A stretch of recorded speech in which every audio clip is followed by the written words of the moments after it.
Hey guys, welcome to a League of Legends video. Today we are going to be talking about Zoe, the aspect of Twilight. Now before I get into the details of her, sorry I haven't been posting much. I've been completely entangled in Call of Duty World War II, the zombies, the multiplayer, the campaign. It's all beautiful. I'm loving it. I will be making a guide for the casual Easter egg, because that's all I've figured out personally so far as of right now.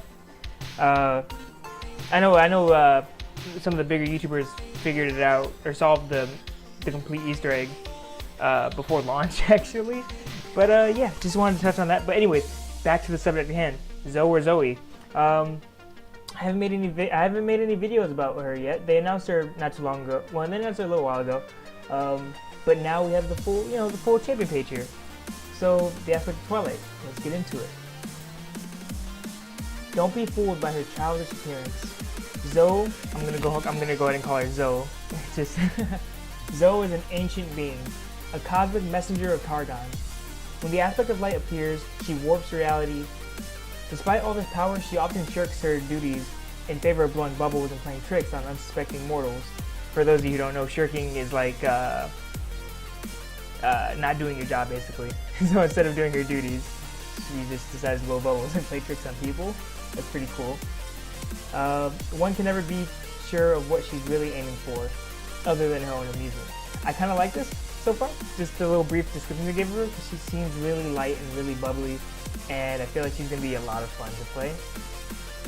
Just from what I've heard, and I've actually seen these.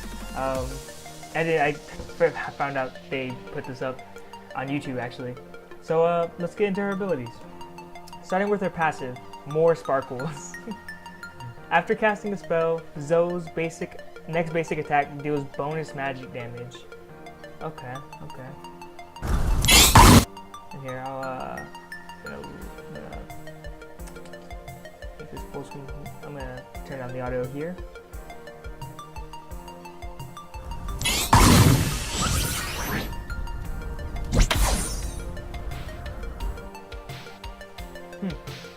So, I mean, okay. So I'm assuming that little thing that she, oh whoa, okay, weirdness. Okay, I assume that thing that she did at the beginning, where she threw it out above to the left of Tariq, was probably one of her other abilities. I think that's her Q actually. And then the auto attack was more like a laser beam, kind of like I think Victor has something like that, I believe, if I'm not mistaken. Alright, and then now we're going to move on to her Q, Paddle Star. Zoe fires a star that deals magic damage in a small area and applies her passive. She can recast Q mid-flight to redirect the star to a new position near her. The star's damage increases based on the distance it has traveled in a straight line. Okay, see? Alright, so right there she just hit it straight up. Oh wow.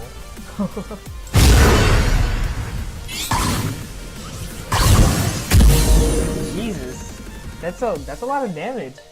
Okay, so it's kinda interesting. So it feels like I don't want to compare it to him because it's obviously not the same, but kinda like a Zir with the Shuriken and Shuffle, but it's like just her Q.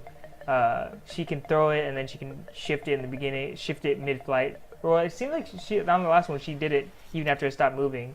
But the point is, it does increase the amount of damage the further it travels in a straight line. So imagine like tossing that back at like, say you're in base near your fountain. You toss it back, and I wonder if it stays long enough. Could you like somehow use TP and launch it all the way at somebody? Like that'd be pretty insane.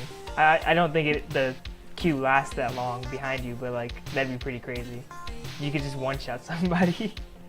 Alright, let's move on to her W, which is Spell Thief. And I believe this is the one that we've all heard about, with the fact that she can take summoner spells. So, let's see. Enemy summoner spells and active item casts drop spell shards on the ground for an extended period of time. Some minions also drop a spell shard when killed by Zoe. Collecting a spell shard grants one cast of that spell or active item.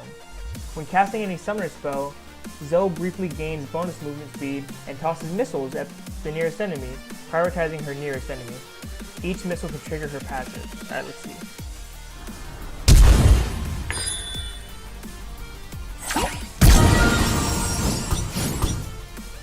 Okay.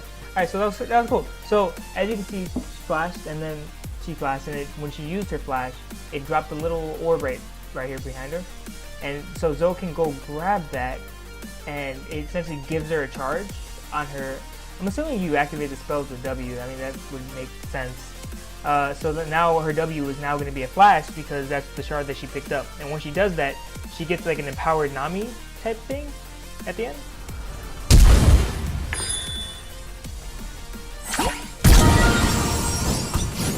Yeah, like empowers her next 3 attacks like the Nami, except it's what did it do? It said tosses missiles. Yeah. Okay. Yeah.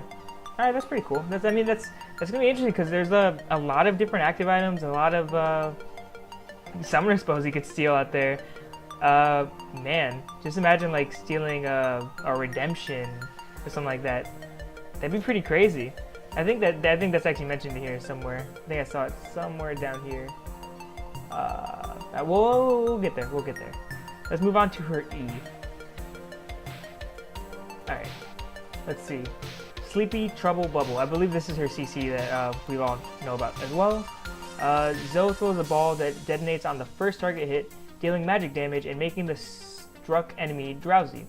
After a couple of seconds, drowsy enemies will briefly fall asleep and take extra damage from the next attack or spell.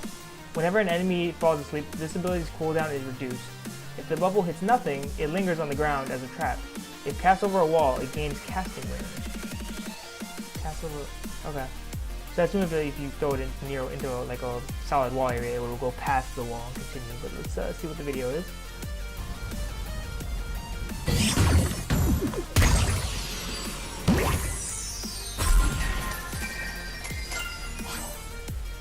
Yeah, that's pretty cool. So yeah, so as you can see in the video, the bubble stopped like right in front of Leona, and so it popped up a little bit, and then it came down the ground and made this trap area. So if anyone walks into it, they get the drowsy effect, same as if they got hit with the bubble. So okay, that's pretty cool. And it says it does bonus damage. The next attack or spell right here does bonus damage or extra damage when the target is asleep. So that should be pretty strong, especially considering her Q looks really strong. And then last we have her ultimate, which is Portal Jump. Briefly teleport to a targeted position, then teleport back. During the teleport, you can use abilities and attack normally and see over walls. However, you won't be able to move. Huh.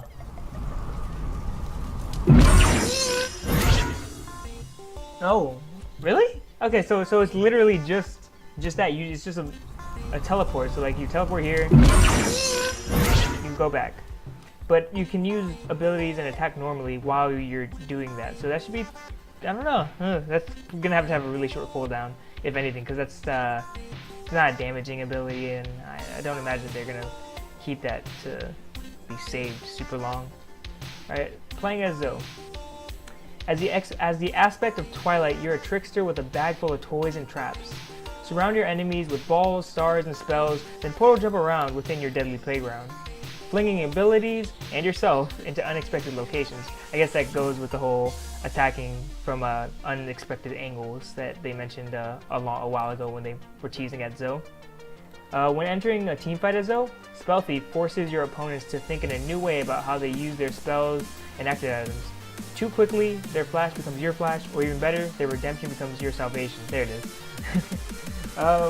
Yeah, I mean, as going against the Zoe, I imagine it'd be pretty scary because you gotta worry about what you're giving her, because anything you use, you're also giving her.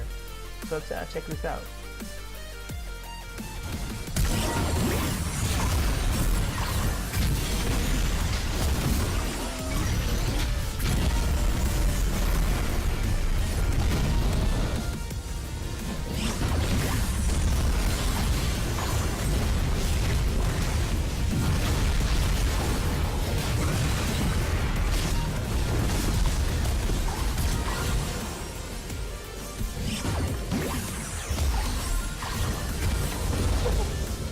my god, the damage on Jarvan though.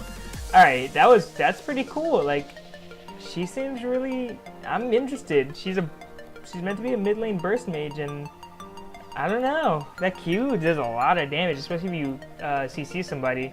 Yeah, alright. Paddle Star does more damage depending on how far it's flown in a straight line. Cast it at your target for a light chip spell that can be redirected if they dodge the initial blast. Cast it further away, often behind yourself, for a massive but less reliable nuke. Because they could see it coming, so it's easier to dodge. Over 40 spells and active items that can drop as a result of spell thief's passive. If you see a powerful spell drop on the far side of a fight, use portal jump to dive in and collect it before returning safely to your backline.